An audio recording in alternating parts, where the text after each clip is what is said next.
Good morning mga guys. Tingnan nyo yung halaman ko. Ito yung kwento nito. Pinabili ko yan. Yung, anong tawag nga dyan? Salay. Salay. Salay. Lemongrass. Lemongrass yan guys. Pinabili ko yan sa aking beshi. I think 4 na peraso ang binili niya sa akin. Yung isa yun nga. Yan. Nilagay ko sa jar. Tapos na may tubig at nag-experiment ako. Bonggacious ka day. Tumubo o mayroon siyang ugat after 3 days. Tapos, ayan, nilipat ko siya dyan. At nagkaroon na siya ng mga dahon. Tapos, naglilinis ako ng drawer ko. May nakita ako na alam mo yung sa atin? Balanoy. Balanoy is basil cinnamon. It's kinda herb. Yan. Binudbud ko dyan. Another bonggacious. Tumubo siya. Ang dami-dami na niya. Kung sinong may gusto, magsabi lang kayo at bibigyan ko kayo talaga. Ang dami niyan. Saan pa kayo? Meron na ako ditong yung bahay ko na isa ng bukirin. Isa na siyang bukirin kasi meron na akong salay, meron na akong balanoy, tapos magtatanim pa ako ng talong at saka ng kangkong kung ano-ano dyan. At ayan, tingnan mo naman ang aking money tree. Ang laki-laki na niya. Mataas pa sa akin, umabot na sa ceiling.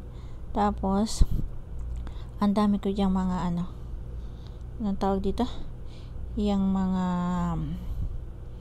halaman na anthurium. Papakita ko sa inyo. Dali lang. Ayan nilagay ko dyan kasi nga wala na kaming space. Ayoko namang itapon, kaya ayan yung mga anthurium ko. Actually, pinaglilipat ko yan ng pot kasi nga lumago na siya ng bonggang-bongga. So, nagripat-ripat ako. Ayan, nagbigay na naman siya ng bulaklak.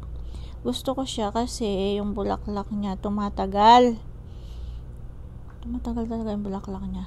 Ayun sa taas, may mga bagong bulaklak na naman. Kaya, at yung pot na yan, may kwento yan. Paglabas namin ng work ni Beshi, maraming pots doon. Pinagkukuha namin. Diba? Nakatipid ako ng mga paso. Kaya, ganun lang ang buhay. Pag may free, kunin. Kasi napakamahal ang buhay dito sa Canada.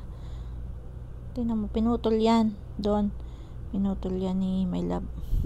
Ayun nakikita nyo yan, pinutol niya yan kasi nga umabot na ng ceiling. Yan, dyan niya pinutol. Umabot na siya doon hanggang sa bubong.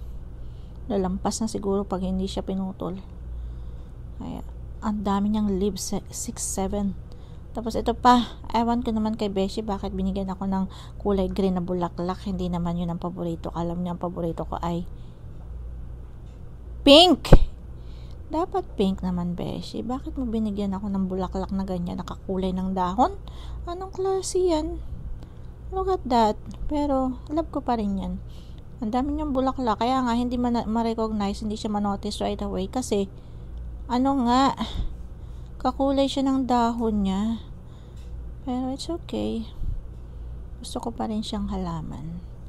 Marami ako. Puro ganyan lang yung aking gusto ko kasi sa halaman yung bumubulaklak. Pag hindi bumubulaklak.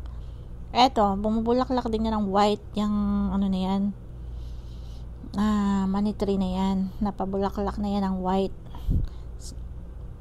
Ipapamigay na sana namin yan. O ibebenta online kasi walang magkagusto kasi laking-laki nga. Nakakaano naman na itapon, diba? So, ayan, tingnan mo. Pero, ang pinakamasaya sa buhay ko ngayon, iyong napatubo ko yung aking salay.